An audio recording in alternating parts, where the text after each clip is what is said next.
Beyond rituals, God wants you. Faith was never meant to be just going through the motions. Sometimes people feel stuck in religion. They attend services, they say prayers, they follow traditions, but inside, something still feels empty. It can start to feel like faith is just a list of things to do. But God is not looking for perfect religious performances. What He wants is a real relationship with you. In the Bible, Jesus often challenged people who focus only on outward religion. They looked faithful on the outside, but their hearts were far from God.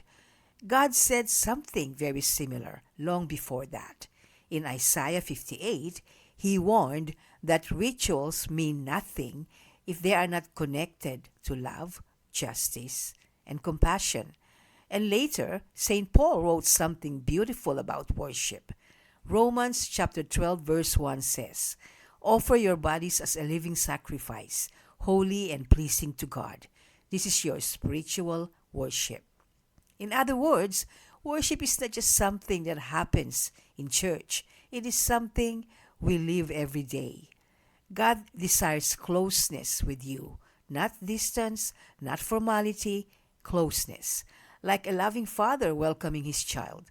Like the father in the parable of the prodigal son in Luke 15, who ran to embrace his son the moment he returned. That is how God receives us, not because we checked every religious box, but because we come back to Him with our hearts. So, how do we grow that relationship? Well, you can simply talk to God honestly in prayer. Share your worries, hopes, even your confusion. Read the Bible slowly, almost like reading a love letter. Thank Him for small blessings during the day. In time, faith becomes something alive, not just something practiced. These things are not rules, they are pathways, ways of walking closer with God every day. Faith was never meant to be empty rituals. It was meant to be a living relationship. So today, instead of simply going through the motions, pause for a moment and ask yourself, how is Jesus transforming my life today? Invite Him in intentionally.